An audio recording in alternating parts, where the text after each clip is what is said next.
guys, welcome to Ride VIP, the Rideshare channel. My name is Serge, and in today's video I want to talk to you guys again about comfort rides and the prices that they are paying us these days. I just got done making a video about my previous comfort experience, and I must say it was $20.24 comfort ride. It basically estimated that it was going to take me, as far as time goes, less than 50 minutes. I estimated it would take me approximately 50 minutes because I just added 5 minutes, for waiting or traffic or whatever. Turns out I was wrong. I had to wait for 4 minutes, and by the time I actually took the person to their house, it ended up being 58 minutes. So total 13 minutes went extra. That's for waiting and that's for driving, because some of these ride offers, they're heavily underestimating how long it's actually going to take us to complete the trip. Maybe Uber is aware that we're now looking at the time, and if the time is less, we're more inclined to take the ride. But even with that, like, it wasn't really making much sense to really do that. But that was a comfort ride. I just wanted to see if I do complete the ride, will I actually get a tip? And the answer is no. However, they did end up paying me extra, like $1 and some change for waiting, because apparently I think it was like 38 cents a minute or something that they were charging them. I could look, because I thought that was actually a lot, and I'm thinking that right here, 43 cents. Yeah, so 43 cents a minute. So I waited for 4 minutes at 42 cents a minute, $1.73 I made extra. So that is all, which made my earnings $21.97 for that trip. So I was surprised it's like 43 cents a minute waiting. Maybe that just goes for comfort. So right now I'm on the way to pick up another comfort ride, and I'm gonna tell you, let me just pass the slide here, that way I don't get distracted. Put my autopilot on, because I was just at the light sharing that, guys, with you. So, oh, that's a delivery. $9.22 for a comfort ride that will take, according to this, 12 minutes to pick up, 11 minutes to deliver that person.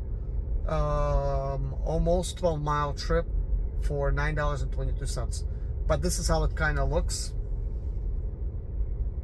Hopefully you could see that. So it says 9:22, 12 minutes away, 5.8 miles to the pickup, 11 minutes to the destination at 5.4 miles of pickup. So according to this, 23 minutes to do this trip.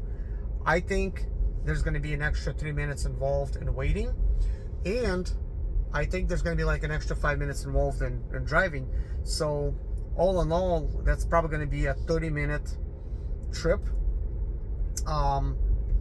So that means I'm getting paid under $10 for the 30 minutes. So I will make approximately anywhere from $19 to $20 an hour if I take trips like that consistently as comfort. And that's kind of like the shocker here, because the comfort rides are paying such a low wage. And the only reason I'm actually taking these trips so that I could actually document it and show you that this is what is, in existence, because I'm doing it, right? Also, in order for me to even take this, you know how many trips I actually denied? There was lots of them, but one that stands out in my mind was $6 for food delivery. That would take 35 minutes. At least that's what it says. And you already know that trip is going to take a lot more than 35 minutes, because they were just looking at the driving time and whatever. But if the food is not even prepared, that means it's going to take even longer. And there's a very good chance that that $6 is already with tip included or not included, because maybe that person never even tips. But recently there's been lots of tip baiting anyways.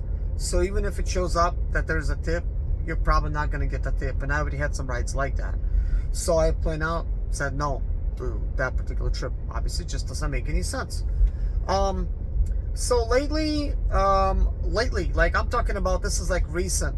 More and more, I'm noticing that it's just not worth it working for Uber or Rideshare. Nothing against Uber. or rideshare. It's just the money's not there. It's just they're not really paying us the money. It did caught me off guard a little bit on a Thursday where I was getting paid a lot more, but that day was an outlier. And when it came Friday, I made less, and it took me 2 extra hours than I did on a Thursday for 5 hours, you know. So yeah, there's that. So I said it before, but I'll say it again.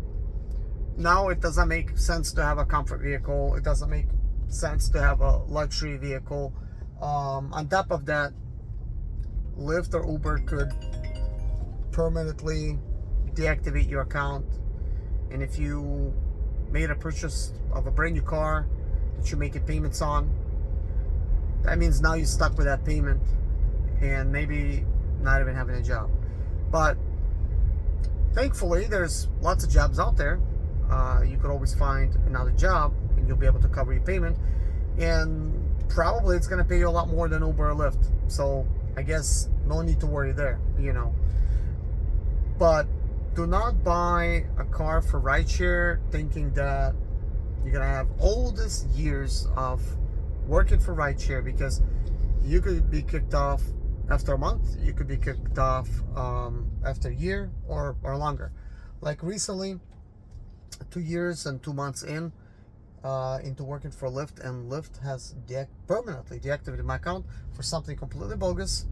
And basically I sent them emails, they're not even responding. It's been kind of dead. So yeah, so if I would have bought a car, which I did consider buying one, like a nice one, 6 months in working for Lyft, thinking that, hey, maybe it's time to upgrade from economy class to a Lux Black. Good thing I didn't do that, because I would have now been out of the job, and I would not even be able to use that for Uber unless you have all the special stuff that they require. And even with that, it might not even be worth it, because commercial insurance is very expensive, and they make you jump through all these hoops, and you might have made that investment, and now they're also going to deactivate you for something that you didn't do. They just make it up, make up a story. So best car to get is a car that you can afford to pay cash for, or the car that you already have that's a used car. Just use that. So use what you got, or buy a used car, you know, preferably something fuel efficient.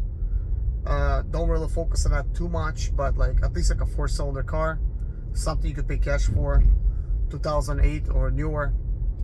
Just pay it, forget it, because if you bought one for $5,000, chances are you'll make your money back. But I'm looking right now, at least with the rental involved, after I deduct the rental cost, I'm making anywhere from $9 to $12 an hour. But anyways, picking up somebody here, I gotta go. Thank you guys for watching. Bye bye.